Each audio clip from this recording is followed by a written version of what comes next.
Itong Iglesia ni Cristo, naabot na ang buong mundo. Nagsimula sa isang tao, milyon-milyon na ang miyembro. At kung uugatin ang pagsisimula nitong grupo, di mo aakalaing napakalayo ng mararating nito.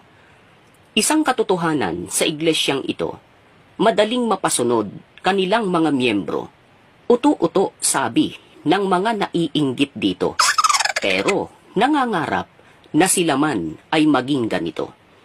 Ano ang dahilan ng paglaki nito? Napakabilis namang napalibutan ang mundo. At kung ihahambing sa ibang relihiyoso, energetic noong una, ngunit ngayon ay wala na. Nakikita kahit saan sa iglesyang mga kapilya, gawaing panlipunan ay marami rin sila. Sa kanilang paniniwala, ang Diyos ang may gawa. Siya raw ang nagpangyari ng kanyang panukala.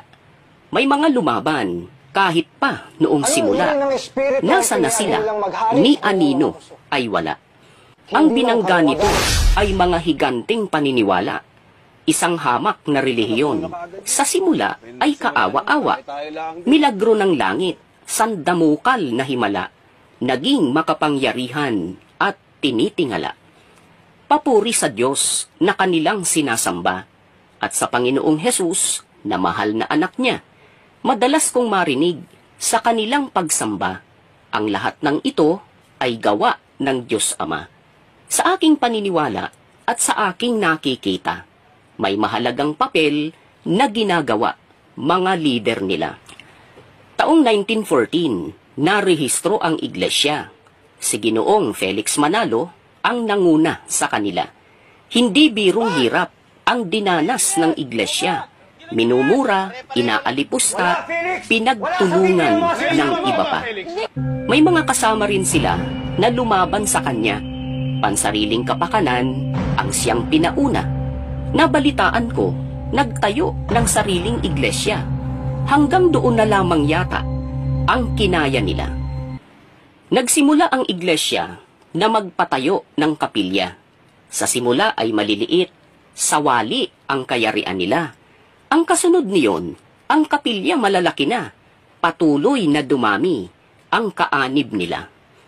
Dalawang malalaking digmaan ang naganap sa panahon niya. 1914 at 1939, pinagtagumpayan ng iglesia.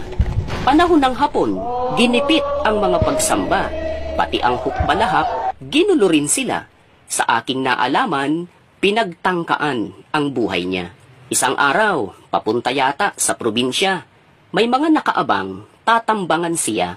Bago pa man umalis sa kanilang kapilya, siya'y natapilok, di nakatuloy sa lakad niya. Isang madaling araw ng taong 1963, pumanaw ang lider ng samahang INC. Kinikilalang sugo, ang ebanghelyo ay isinilbi. Tapos na ang panahon niya, ang anak ang humalili. Kung tawagin ng kapatiran, ay ang kanilang KRD. Sa kanyang panahon, ay patuloy na lumawak. Ang Iglesia ni Cristo, tumawid na ng dagat. Gawain ng Iglesia, umabot na sa western part. Sa Estados Unidos, pagsamba ay ginanap. Katuparan daw ng hula na nasa kasulatan. Mula sa silangan, titipunin sa kanluran. Ang mundong kalupaan, kanilang kinalatan. Sa bawat kontinente, sila'y nananambahan. Sa panahon niya, nagmaktol ang Hacienda Luisita. Itong kapatiran, dinipit ng unyo nila. Sa kanyang inisyatiba, bumili ng lupa sa Nueva Ecija. Nag-exodus ang kapatiran, nanirahan sa baryo Maligaya. Sa kanyang panahon din, naganap ang martial law. Sentral ng INC, gustong kunin ng mga sundalo, sa kanyang pangunguna ay nabigo ito. May nangyari rin noon na hindi kagandahan.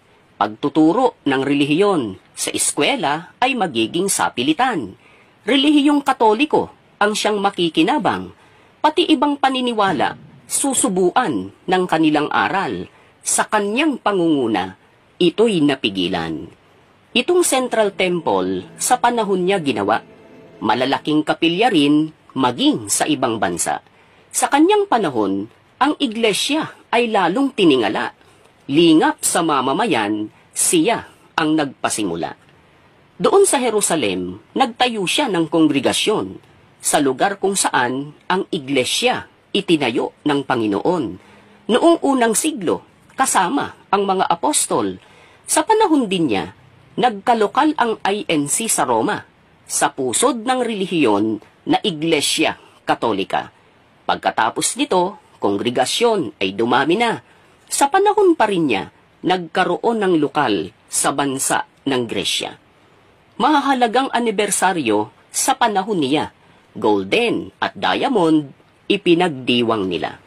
Taong 2009, nang siya ay pumanaw, singhaba ng coastline, ang tila sa diliman, kapatiran at hindi, lahat ay nakiramay. Sa huling sandali, siya ay masilayan. Ang pumalit na lider, Ka Eduardo ang ngalan, sa puso at damdamin nitong kapatiran. Kung aanalisahin sa kanyang kabuuan, tagumpay ng iglesia ay parang walang hanggan. Sa kanyang panahon, sinubok ang mundo. Itong COVID-19, pumatay ng mga tao. Di iilang kapatiran ang nadamay dito. Tila walang ligtas ang kahit na sino. Pagsambang INC sa mga sambahan, isinagawa nila sa bawat tahanan bilang pagtugon na rin sa direktiba ng pamahalaan, sa alang-alang, kaligtasan at kalusugan. Sa programang pundasyon, aking napag-alaman, maraming sambahan na ipatayo naman. Habang itong mundo ay naglulupasay, kapilya ng INC ay nagtatayuan. Liderato ng iglesia, namigay ng ayuda. Sa ilang LGU na sa pondo ay kinakapos na. Pati mga PPE, courtesy of New Era, General Hospital na pag-aari ng iglesia. Sa kanyang panahon din ay nagdiwang ang iglesia, Centennial Anniversary sa Philippine Arena. Milyong kagalakan ang nadama nila. Binati naman sila ng mundong nakikisaya. Malalaking kapilya na ipatayo ng iglesia dito sa Pilipinas at sa ibang bansa pa. Sa panahon din niya, ang bansang Afrika, ebanghelisasyon, pinalawak ng iglesia. Bilang ng ministro, dumami rin sa narinig ko, pati mga lokal daw at mga distrito. Maraming pastor din ng maraming ebangheliko na imbitahan at umanib sa iglesia ni Kristo. Bumangon din sila ng mga lumaban, dating kasamahan, kaanak at kaibigan. Sa kanila'y ipinatupad ang disiplina ng kasulatan, ang tatag ng lider na patunayan ng kapatiran. Ang tanong ay bakit itong kapatiran ay mahigpit ang pagsunod sa lider ng samahan. Sa kanilang lingwahe, sa kanilang katuruan, pasakop at sumunod sa pangasiwaan. Sa banal na libro na kanilang batayan, nakasulat doon, magpasakop naman. Sa namiminuno, nagpupuyat, nagpapagal. Sila'y magsusulit sa Diyos na may lalang. Kung sila'y mahahapis, hindi sila pakikinabangan. Kung ang ibang paniniwala, hindi ito ginaganap. Itong kapatiran, dito ay panatag. Kung sa kasulatan, ito ay ipinahayag. Sinong masunurin kaya ang dito ay lalabag?